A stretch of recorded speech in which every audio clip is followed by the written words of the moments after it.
निशा, एक स्त्री की जीवन यात्रा।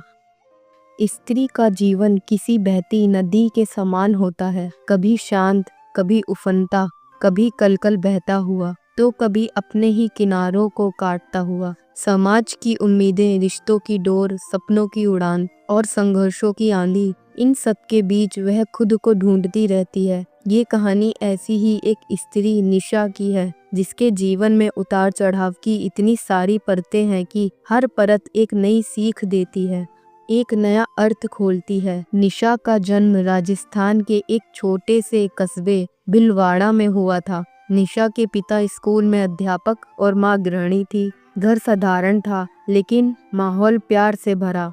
पिता उसे हमेशा किताबें पढ़ने को प्रेरित करते, जबकि माँ उसे जीवन की छोटी छोटी बातों में किफायत, संयम और धैर्य सिखाती।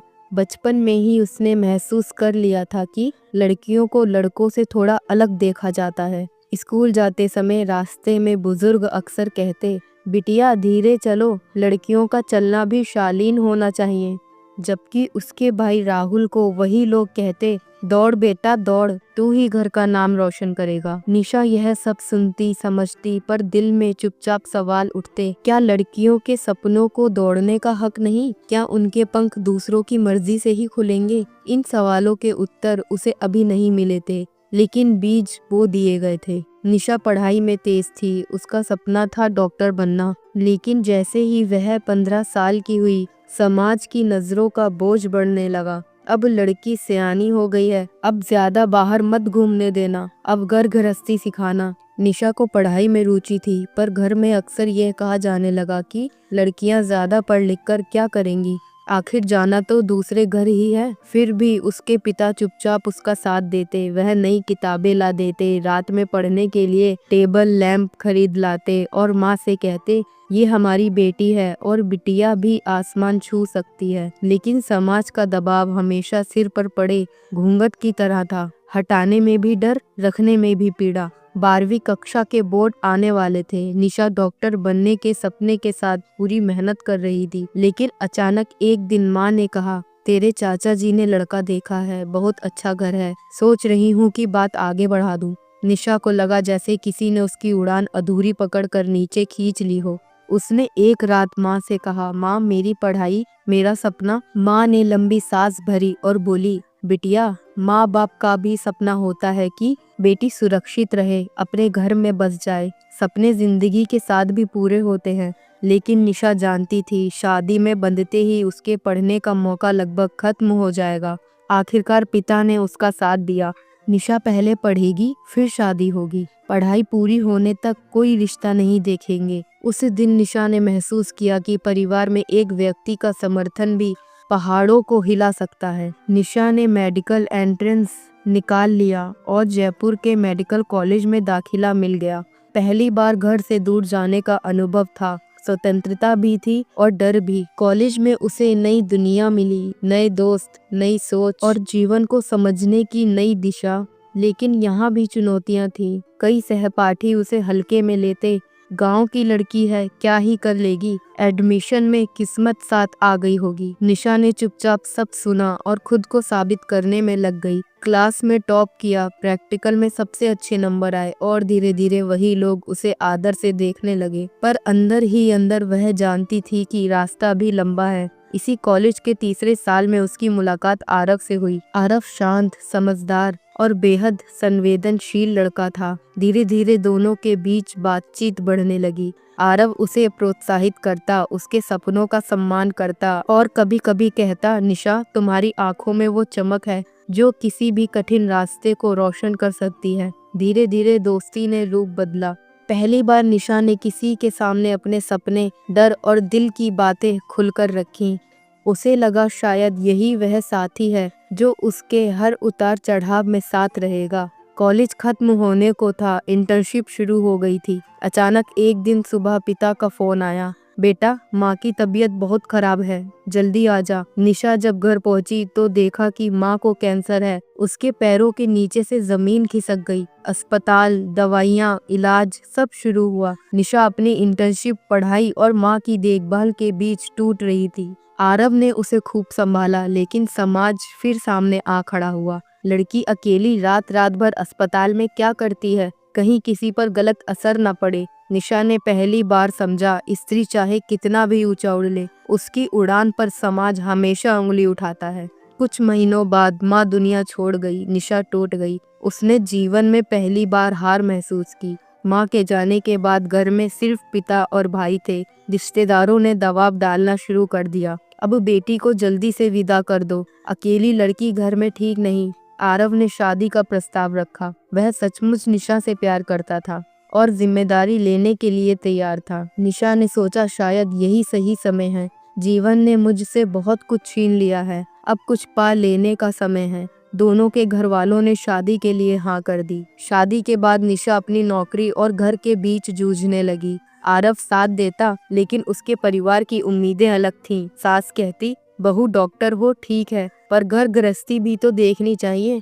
निशा सुबह 6 बजे उठकर घर का काम संभालती, फिर अस्पताल जाती, फिर लौटकर सबके लिए खाना बनाती। काम का बोझ बढ़ता जा रहा था। कभी कभी थककर वह सोफे पर बैठ जाती तो सास कह देती, आजकल की लड़कियों में सहन शक्ति ही नहीं रही। निशा सोचती, क्या सहन शक्ति सिर्फ स्त्री के लिए ही जरूरी है, पुरुषों के लिए क्यों नहीं? 2 साल बाद निशा गर्भवती हुई। यह जीवन का एक खूबसूरत मोड़ था, लेकिन साथ ही कई कठिनाइयां भी आईं। हॉस्पिटल की ड्यूटी, घर का काम और शरीर की कमजोरी, सबसे जूझना आसान नहीं था।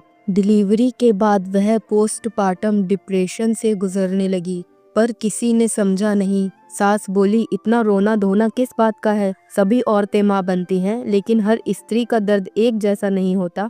निशा रात रात भर जाकर बच्चे को संभालती और दिन में हॉस्पिटल जाती। आरव मदद करता, लेकिन कभी कभी उसके भी धैर्य की सीमा टूट जाती। निशा ने खुद से कहा, मैं माँ भी हूँ, डॉक्टर भी हूँ, पत्नी भी, लेकिन सबसे पहले मैं हूँ। मेरी भावनाएं भी जरूरी हैं, मेरा दर्द भी असली है। धीरे धीरे तनाव बढ़ने लगा। सास बहू के बीच खटपट, काम का बोझ, बच्चे की जिम्मेदारी और हॉस्पिटल का दबाव, सब मिलकर माहौल बिगाड़ रहे थे। एक दिन सास ने आरव से कहा, तेरी पत्नी तो बस नौकरी चाहती है, घर गृहस्थी में दिलचस्पी नहीं। आरव ने निशा से पूछा, क्या तुम कभी भी मेरे परिवार को समझने की कोशिश करती हो? ये वही आरव था जिसने कभी उसके सपनों का सम्मान किया था। निशा को बहुत ठेस पहुंची। उसे लगा, रिश्ते उतने ही नाजुक है जितनी भावनाएं।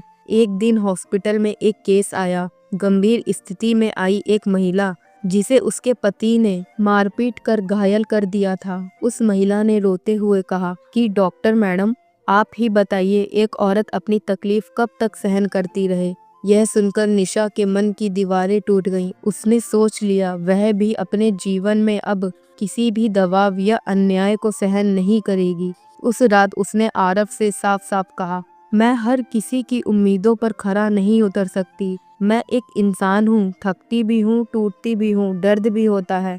मैं अपना सम्मान बचाकर जीना चाहती हूँ। आरव को एहसास हुआ कि वह भी अनजाने में समाज के बोझ उसकी पत्नी पर डाल रहा था। धीरे धीरे रिश्ते सुधरने लगे। आरव ने माँ से भी बात की। घर में जिम्मेदारियां बांटी जाने लगी। निशा ने महसूस किया, अगर स्त्री अपनी आवाज उठाए तो बदलाव संभव है। बच्चा बड़ा हो रहा था। निशा ने अपनी पढ़ाई आगे बढ़ाई और गायनेकोलॉजी में विशेषज्ञता हासिल की। अब वह सिर्फ डॉक्टर नहीं थी, एक प्रेरणा थी। उसने घरेलू हिंसा और मानसिक स्वास्थ्य पर महिलाओं के लिए जागरूकता कार्यक्रम शुरू किए।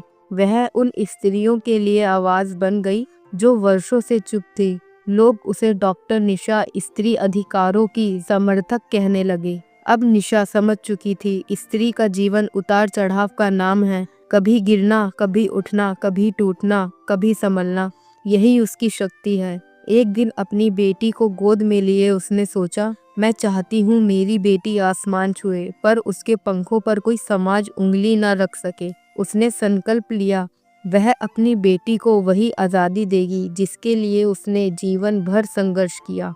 समय बीतता गया। निशा ने धीरे धीरे अपने जीवन को एक नई दिशा में मोड़ दिया था। उसने पुराने घावों को मिटाया नहीं, बल्कि उन्हें अपनी शक्ति का आधार बना लिया। वो समझ चुकी थी कि जीवन के उतार चढ़ाव उसे गिराने नहीं, बल्कि मजबूत बनाने आए थे। अब वह सिर्फ एक डॉक्टर नहीं थी, बल्कि एक विचार थी, स्त्री की आवाज थी, उसकी शक्ति थी, उसकी आवाज का प्रतीक थी। एक दिन निशा को एक मरीज मिली, 18 साल की लड़की, जिसके साथ उसके परिवार ने पढ़ाई ना करने के लिए मारपीट की थी। उसकी आंखों में दरारें थी, लेकिन भीतर कहीं एक अटूट जिद भी थी। निशा को अपने बचपन की याद आ गई। समाज की बातें, रोक टोक, लड़की के सपनों को छोटा समझा जाना। उसने तय किया कि वह अब सिर्फ इलाज नहीं करेगी, बल्कि उन जिंदगियों को नया रास्ता भी देगी। कई महीनों की मेहनत और सरकारी प्रक्रियाओं के बाद निशा ने अपने शहर में नारी उजाला हेल्थ सेंटर की स्थापना की। यह स्थान था घरेलू हिंसा से पीड़ित महिलाओं के लिए, बेटियों को पढ़ाई का मौका देने के लिए, मानसिक रूप से चोट खाई स्त्रियों को समझने के लिए, उन बेआवाज स्त्रियों के लिए जो बोलना चाहती थी लेकिन किसी को सुनाने की हिम्मत नहीं थी। शहर में धीरे धीरे इसकी चर्चा होने लगी। लोग कहते, डॉक्टर निशा ना सिर्फ जख्म ठीक करती हैं, बल्कि बहन बेटियों की जिंदगी भी सही करती हैं। अब परिवर्तन सिर्फ बाहर ही नहीं, घर के भीतर भी आ रहा था। निशा की सास, जो पहले उसे सिर्फ एक बहू की तरह देखती थी, अब उसकी दृढ़ता को समझने लगी। एक दिन सास ने धीरे से कहा, बहू, मैं शायद तुझे पहले समझ नहीं पाई। आज तू जो काम कर रही है, उससे ना सिर्फ हमारा घर बल्कि कई घरों में उजाला हो रहा है। मुझे तुझ पर गर्व है।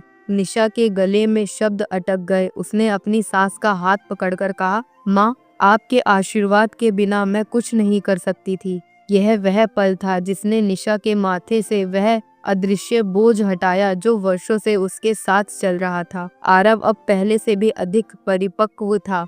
वह निशा की मजबूती, उसकी संवेदनशीलता और उसके संघर्ष को एक नई दृष्टि से समझने लगा था। उसने एक शाम निशा से कहा, तुमने मुझे भी बदल दिया निशा। पहले मैं तुम्हें अपनी पत्नी की तरह देखता था, आज मैं तुम्हें अपने गुरु की तरह देखता हूँ। तुमने मुझे समझाया कि स्त्री की उड़ान को रोकने का हक किसी को नहीं। निशा मुस्कुरा कर बोली, उड़ान दोनों की होती है, बस पंखों की दिशा अलग अलग होती है। आरव ने उसके हाथों को थामकर कहा, अब हम दोनों साथ उड़ेंगे, किसी को नीचे नहीं गिरने देंगे। उसी शाम दोनों ने मिलकर एक निर्णय लिया कि वे दोनों मिलकर स्त्री स्वास्थ्य अभियान शुरू करेंगे, जहां ग्रामीण और गरीब महिलाओं को मुफ्त इलाज और जागरूकता दी जाएगी। निशा की बेटी आर्या अब 8 साल की हो गई थी। उसकी आंखों में वही चमक थी जो कभी निशा की आंखों में हुआ करती थी। एक दिन स्कूल में टीचर ने बच्चों से पूछा, बड़े होकर क्या बनोगे? किसी ने कहा डॉक्टर, किसी ने इंजीनियर, किसी ने कहा डांसर।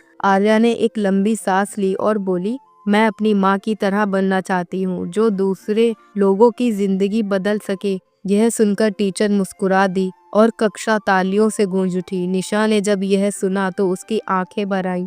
उसे लगा शायद यही एक माँ की असली जीत है। एक दिन जिलाधिकारी ने उसे फोन किया, डॉक्टर निशा, आपके काम और संघर्ष के लिए आपको महिला गौरव सम्मान से सम्मानित किया जा रहा है। पुरस्कार समारोह में मंच पर जाते समय निशा ने अपने बीते जीवन को याद किया। सपने दबाए जाने वाले दिन, उसकी माँ का जाना, समाज की तंग सोच, उसकी शादी के बाद की कठिनाइयाँ, फिर माँ बनने का संघर्ष, रिश्तों की टूट फूट और फिर खुद को फिर से खड़ा करने की मजबूत आवाज। मंच पर खड़े होकर उसने कहा, मैं यह सम्मान उन सभी स्त्रियों को समर्पित करती हूँ जिन्होंने जीवन के उतार चढ़ाव में कभी हार नहीं मानी, और उन पुरुषों को भी जो स्त्री की आज़ादी में उसके साथी बनते हैं। पहरेदार नहीं, तालियों की गूंज इतनी थी कि जैसे पूरा शहर कह रहा हो, तुम जीत गई हो निशा, सिर्फ अपने लिए ही नहीं, हर उस स्त्री के लिए जो सपनों में सांस लेती है। जब कार्यक्रम खत्म हुआ और निशा घर आई तो शाम को घर की बालकनी में बैठकर आसमान की ओर देख रही थी। हल्की हवा बालों को सहला रही थी। उसने महसूस किया कि जीवन के उतार चढ़ाव ने उसे कमजोर नहीं बल्कि और मजबूत और खूबसूरत बनाया था। वह मुस्कुराई। स्त्री सिर्फ जन्म नहीं देती, वह जीवन के हर मोड़ पर खुद को भी जन्म देती है। उसकी कहानी खत्म नहीं हुई थी। स्त्रियों की कहानियाँ कभी खत्म नहीं होती। वो तो पीढ़ियों में बहती रहती हैं, पंखों की तरह फैलती हैं और हर नए सूरज के साथ कहती है, मैं एक स्त्री हूँ और मैं अडिग हूँ, अटल हूँ, अमर हूँ। निशा की कहानी किसी एक स्त्री की नहीं, यह हर उस स्त्री की कहानी है जो सपने देखती है, सहन करती है, लड़ती है और अंत में खुद को पहचानती है। स्त्री का जीवन कभी सीधा नहीं होता, पर उसकी हिम्मत हमेशा उसे आगे बढ़ाती है। निशा की तरह हर स्त्री अपने जीवन की नायिका है, उतार चढ़ावों के बीच चमकती हुई अपनी कहानी खुद लिखती हुई। बस उसे थोड़े धैर्य और थोड़े साहस की ज़रूरत होती है।